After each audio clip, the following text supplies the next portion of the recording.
আয়না ঘর। আহা, নাম শুনলে মনে হয় এমন একটা ঘর যেখানে চতুর্দিকে শুধু আয়না, অথচ মাটির নিচে বানানো জীবিত মানুষের কবর। কল্পনা করা যায়?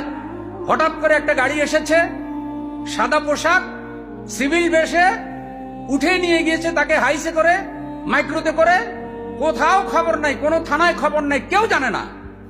এই আয়না ঘরে নিয়ে ঢুকানো হয়েছে। 13 বছর 14 বছর পরে মানুষ ওখান থেকে বের হচ্ছে, তাকে নামাজের সুযোগ দেওয়া হয় নাই, নামাজের সময় বলা হয় নাই, কোন দিন শুক্রবার কোন দিন শনিবার এই অনুভূতি তার নাই, কখন দিন কখন রাত এই অনুভূতি নাই।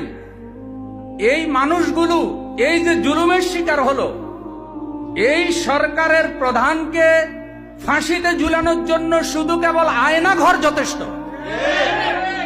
যেই অন্তর্বর্তীকালীন সরকারের কাছে আমরা কেমন বাংলাদেশ চাই, প্রত্যাশা করছি,